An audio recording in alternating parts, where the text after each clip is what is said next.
Hello and welcome to part 4 in this look back at Resident Evil. We now basically have to go back into where we were. It's just I didn't have any room, and I knew if you exited the door they'd throw the dog whistle away.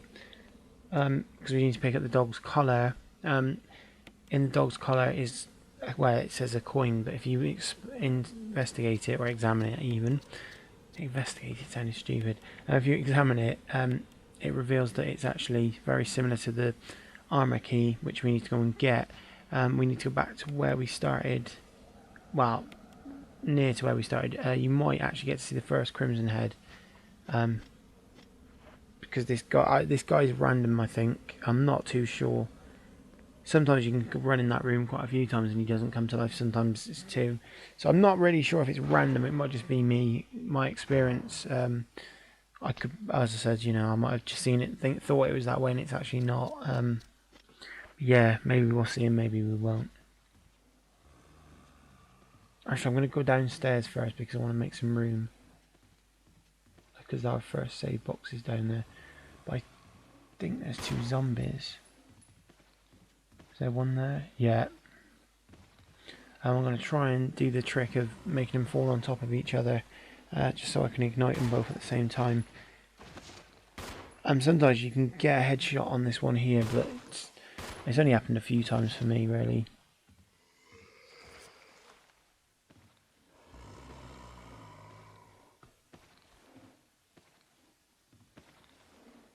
I think it's 2 weeks to the Resident Evil 6 demo. I will try and get it the next. Hopefully, because I'm not a gold member on Xbox, so I don't know. I doubt it'll be open to silver users or free users, whatever one you prefer to call them.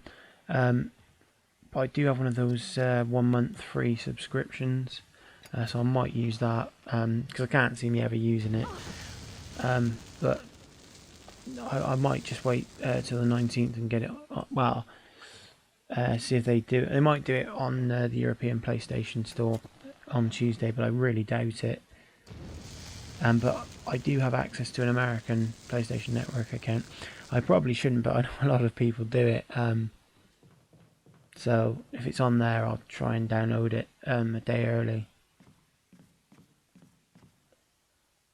I'll just show it, just so you can have a look at it for people who haven't got access to it, like if you haven't got Xbox Live Gold, things like that, really.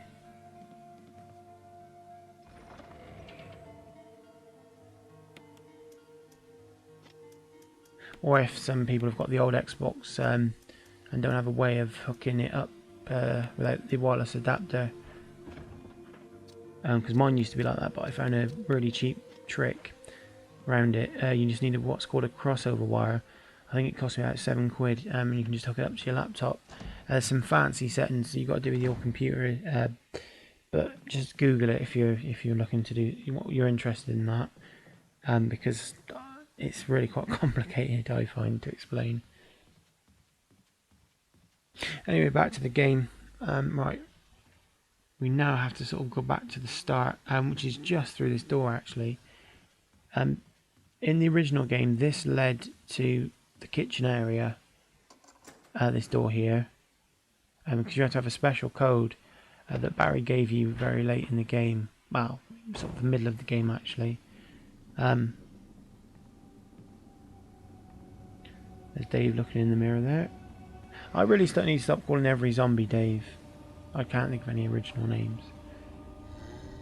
Right, it should be just round here. Oh no, it's the other side. Bugger. I don't bump into him. I'll try and make a run past him. Oh, and he's got me. Have a dagger, it's on the house. Well, technically it was in the house, that's where I found it.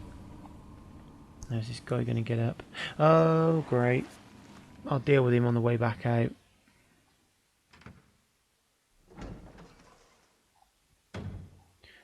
This is actually the first, well, when I got the GameCube version, and when I got the Wii version last year, because I hadn't played it since 2003 or 2004. First thing I did was come up into this room and pick the key up, and I couldn't figure how to get back out. I didn't realise that if you put the key back in, well, this would stop, so I died. But all you need to do is just put the coin thing that come out, well, the fake key that come out of the dog's collar, and it'll act like the proper key, and you can get the proper key. It's kind of like the broken shotgun. I think the broken shotgun is in this one. I could be wrong. I've played it more with Jill than I have Chris, to be fair. Because on what I've done on my sister's console, I've got all of Jill's costumes unlocked, and just one of Chris's costumes unlocked. And this is why I went to do the commentary with Jill, because I'm more familiar with Jill's story compared to Chris's.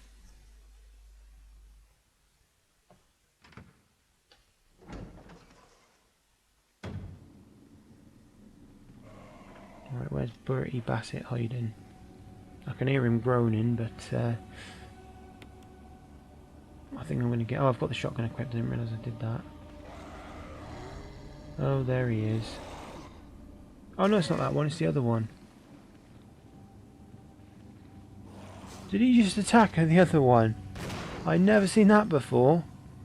Zombie fight. They are wickedly fast, them things.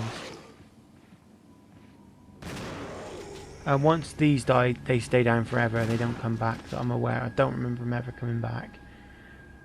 So it's just a one-time, really. That memo, if that's, I think that's right. I could be wrong. I might get the chance to find out later. I probably won't be trying. I'll be trying to avoid this place because the zombie we just shot with a shotgun, his head did not come off, so he will come back, which is a pain in the backside considering that was point blank. But yeah, I think they're dead for good once you've killed him as a Crimson Head.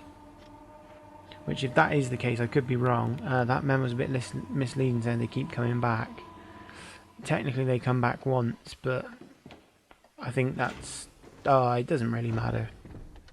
You don't want them to come back once, is what it's trying to say. Right, we're now going to go and get the grenade launcher, if I'm correct. I think it's in here. I try to unlock as many doors as I can with that key just to get rid of it, but this is a... as if you played the original one, it was called the bazooka, but it's now called the grenade launcher. It's pretty much identical to the one in Zero, actually. I think there's some ammo on there. Oh yeah. Oh, I just realised we've got no room to put the grenade launcher. I'll have to use that herb. It's actually nice having the boxes back, because when I did the playthrough of Zero recently, there wasn't any. So it is nice to see them back.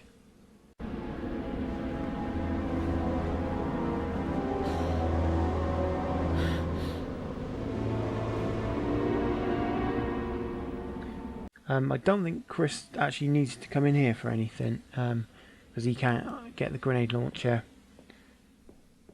It's kind of funny, because Jill could get the Colt Python, and that was sort of like Chris's special weapon, yet Chris couldn't get the bazooka, so it's kind of really weird that. But I think that was just to make Chris's story a little bit harder in the original game. It's the same again, I think. I can't even remember if Chris does get the... I think Jill can get it. It's basically Barry's handgun, Magnum. Jill can get it because I remember getting it. Actually, I think, yes, the crests are in here. Actually, I remember now. And you use 3 crests. I'll try and find them actually to show you a bit later on. And I think it's 3 because one's already in place. I can't entirely remember, but as it draws near, I'm sure I'll remember. And it flips over and there's the Magnum. I think that works the same with Chris. One weapon actually that Chris could get that Jill couldn't was the flamethrower. Now I have a vague memory of actually being Barry with that flamethrower. There's a certain boss that can trap Jill later on in the game. I know probably the one people will be thinking, but it's not the one you're thinking of. It's much later in the game. If I'm right, I could be wrong. I just had that vague memory of controlling him with the flamethrower, but it might just be something I've seen or thought of or something. I don't know. Right, it's pretty much going to be the end now. I'm just going to save up. I didn't really want to save here, but I was going to play it on a little bit more, but something come up that I had to do, and I didn't really get a say in it in the end. So I was kind of hoping to get my first save a bit later on, but hopefully I can make it up the time and go to save where my second usual save point is, because I'm going to try and see if I can unlock the S.T.A.R.S handgun. Barry's Samurai Edge, sorry. And we're just going to sort out inventory really. There was actually a notice I forgot to mention that Barry leaves stuff for you. It might be Wesker, I can't remember. One of the two do anyway. But that's the end for this part. Thank you very much for watching, and hopefully you will join me for part 5, I believe.